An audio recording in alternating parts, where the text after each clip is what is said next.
имеет место быть в Республике Саха-Якутия. Необходимо обратить внимание, что сейчас основные случаи, большинство случаев начинает выявляться в районах нашей республики. Сегодня в городе Якутске примерная стабильность и 40 случаев выявлено. В Мирнинском районе 7, в Татинском 6 случаев, в Алданском, Верхневилюйском, Мегино-Кангаласском и Хангаласских районах по 4 случая. В Среднеколымском и Чурапчинском по 3 случая, в Вилюйском, Жиганском районах по 2 случая.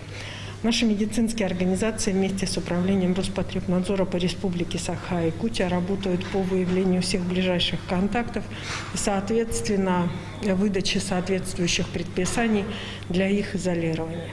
За последние сутки зарегистрирован 1 летальный случай.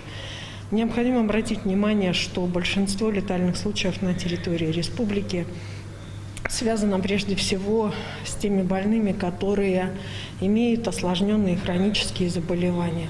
И, соответственно, это в основном группа риска граждане старше 65 лет. И поэтому я еще раз обращаю ваше внимание к детям. Я обращаюсь к тому, чтобы берегли своих пожилых родителей, старших братьев и сестер. Сегодня это действительно достаточно важно.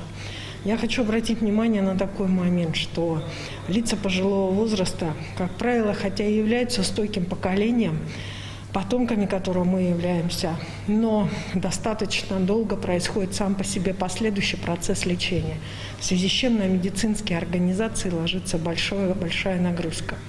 Сегодня мы создали весь комплекс, закончили создание всего комплекса дополнительных и инфекционных коек по ОРВИ, и дополнительных инфекционных коек по ковиду. И я думаю, что практически постараемся уже к этой субботе снять все вопросы, которые были связаны с длительностью госпитализации. Мы также продолжаем непосредственно в пределах работать около 4000 исследований в день.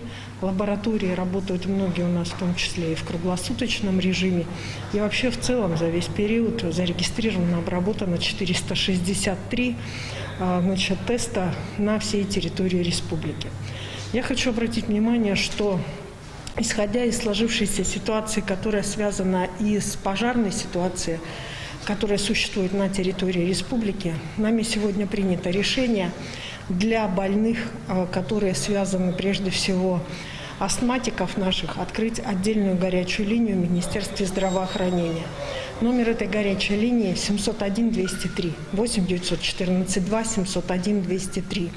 Этот номер появился у нас в том числе и на сайте Министерства здравоохранения. Даст нам возможность прежде всего разгрузить линию, которая работает у нас по поликлиникам, по скорой помощи, для того, чтобы те, у кого есть астма, в связи с затруднением дыхания, необходимостью оказания помощи, соответственно, они могли обращаться по данному телефону. На что еще хочу обратить внимание. Да, действительно, сегодня до наших медицинских организаций достаточно сложно дозвониться, в том числе до поликлинического звена. Но наши медики поднимут трубку. Сегодня мы усилили медиков, как волонтеров из числа медиков, так и ординаторами. Просто-напросто нужно немного проявлять терпение. Достаточно часто в последнее время в социальных сетях появляется ряд обращений, связанных с тем, что граждане достаточно плохо себя чувствуют и не приходит скорая помощь. Я обращаюсь сегодня к родственникам, которые выступают от имени больных. У меня огромная просьба. Вначале спросите у больных, нужна ли им эта помощь.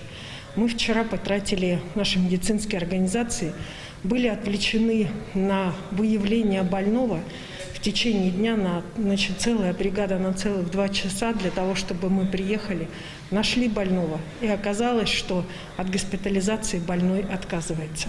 Тогда как, соответственно, обращение его родственников в социальную сеть заставило нас осуществлять эту деятельность. Поэтому огромная просьба. Есть линии Министерства здравоохранения. Безусловно, мы будем реагировать на любой крик о помощи и проверять каждый случай, если имела место быть длительная госпитализация. Пожалуйста, пожалейте и медиков в том числе. Они работают на пределе своей нагрузки. Спасибо. Это был брифинг оперативного штаба о текущей эпидобстановке в регионе. Теперь к другим новостям. Текущую лесопожарную обстановку Айсан Николаев обсудил на совещании Совета местного самоуправления. Региональная Минэкологии доложила, что на сегодня на территории Якутии действует 6 крупных лесных пожаров общей площадью более 200 гектаров. Глава региона отметил, что последние пожары связаны с сельхозпалами. Об этом свидетельствует